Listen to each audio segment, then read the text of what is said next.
Здраво!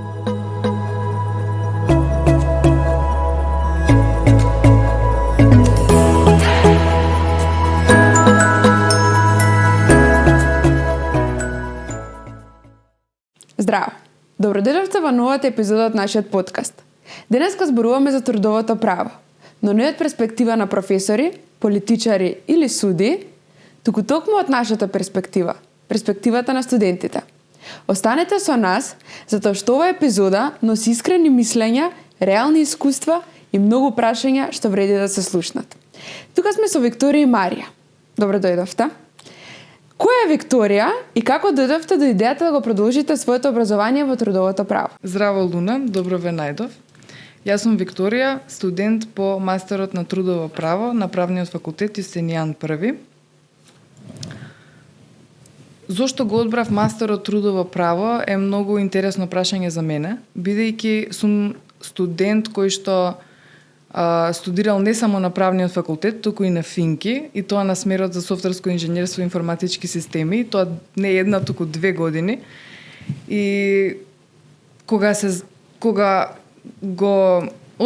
ја донесов таа одлука да се отпишам од ФИНКИ и да се запишам на правен, и кога почнав да студирам на правен, увидов колку е убаво студирањето и колку може да биде тоа лесно кога го учиш од тоа што го сакаш. И токму затоа и се запишав на мастерот по трудово право, за да го учам и за да напредувам, да се развивам во она што го сакам.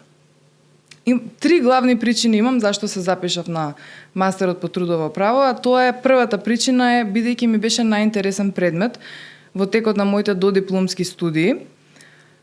Втората причина е професорот Лазар Јовевски, што ни беше, мислам дека најголема инспирација на сите на што се запишавме на овој мастер, бидејќи беше единствен професор во текот на цело мое студирање, значи на двата факултета, што буквално одвојуваше време од секој час за да ни поставува прашања на нас студентите, да ги слуша нашите одговори и тука почнува да се развива една многу здрава и многу убава дебата помеѓу професорот, помеѓу студентите и помеѓу сите нас како колеги. Третата причина зошто ги продолжив студиите на мастерот по трудово право е поради тоа што трудовото право за мене е секојдневие. Професијата, работата, сето тоа што се стремиме ние од моментот кога излегуваме од клупа е токму трудовото право, односно попросто речено работен однос. Работниот однос ти одзема 8 часа ако си во редовен работен однос со полно работно време од секој работен ден. И според мене тоа беше најголем поттик што може да отвори најмногу можности за понатака. Ти благодарам многу.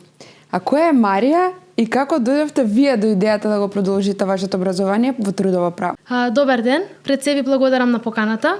Јас сум Марија Јовановска, студент на Правниот факултет, моментално на постдипломските студии по трудово право. Мојата љубов за правото почна уште во средно училиште, додека во текот на додипломските студии се заинтересирав за трудовото право, поточно за правата на работникот.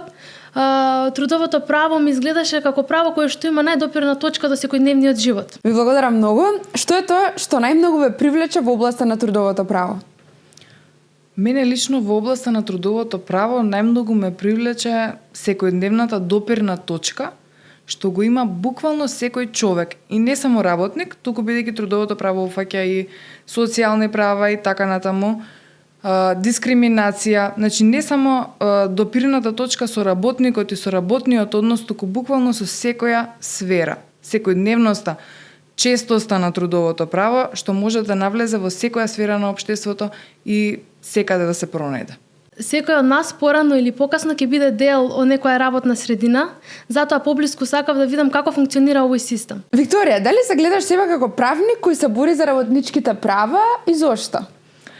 Да, секако дека се гледам како правник кој што се бори за работничките права, бидејќи и сум таков правник и не поради тоа, поради моето работно искуство, што патем 1 година имам работено во Конфедерација на слободни синдикати на Македонија и сега веќе 2 години како практикант и приправник кај адвокат Јанаки Митровски и можам да кажам со сигурност дека секојдневно во текот на моето работно искуство сум се борела за работничките права и тоа постојано ќе го правам, бидејќи сметам дека работникот е центар на секое општество и без него без работникот, без работниците како колектив ништо не може да опстане. Ти благодарам. Марија, ти што би кажала? Иако сум на почетокот на својата кариера, верувам дека секој правник треба да биде свесен за значењето кое што го има работникот во општеството. Во овој дел јас сакам да се развивам, сакам да учам и сакам да придонесам кон работниците да имаат достоинствени работни услови, подобри работни услови. Како би го мотивирале студентот кој веќе при крај на своите додипломски студии да го избере токму трудовото право?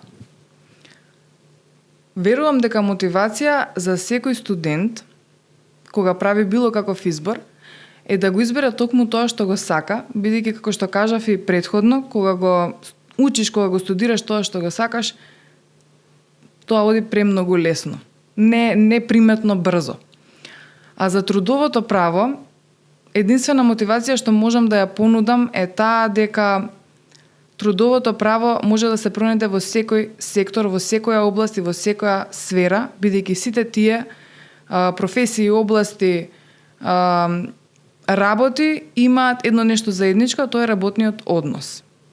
А тоа е токму трудовото право. На додипломците би им препорачала дека ако сакаат да работат нешто што навистина има значење, нешто што менува животи, односно алатка за подобрување на општеството, би кажала, тоа е трудовото право.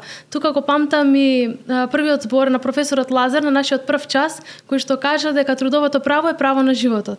И тоа ми остана се уште и ме мотивираше до ден денес. Дали некогаш сте имале лично искуство со прекршување на трудови права и дали мислите дека младите се доволно информирани за своите права како работници?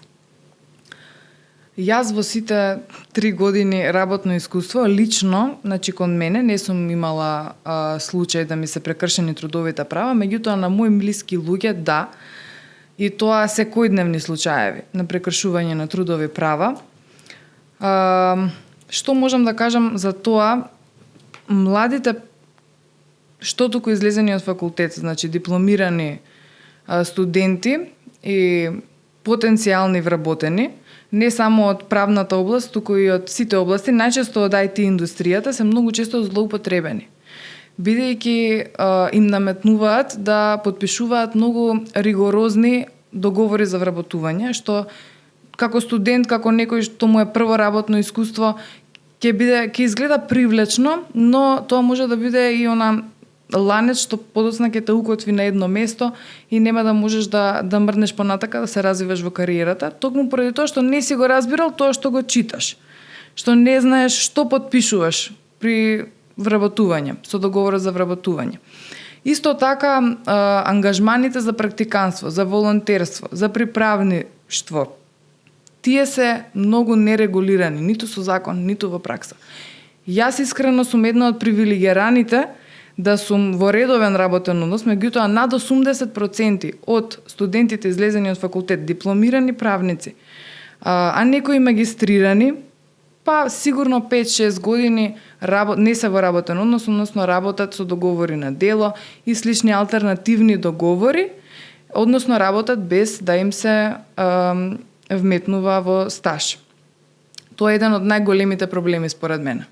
Мислам дека младите не се доволно информирани, дело нив за тоа што никој не им ги кажал овие права, а дело нив за тоа што сметаат дека и да ги знаат овие права ништо не можат да сменат. Ви благодарам многу, ви благодарам што ни дозволивте да навлеземе во светот на трудовото право од аспект на студент и се надевам дека поттикнавме некои од студентите кои што се на додипломски студии да се запишат токму на мастерот по трудово право кај професорот Лазар. Согласам со се што кажавте, дефинитивно е еден прекрасен професор кој што сите не мотивира. Јас моментално студирам кај него трудово право на додипломски студии и мислам дека дозволува да навлеземе во светот на трудовото право баш како да сме на мастер студии. Ви благодарам уште еднаш и се гледаме во наредна епизода од подкастот. Чао!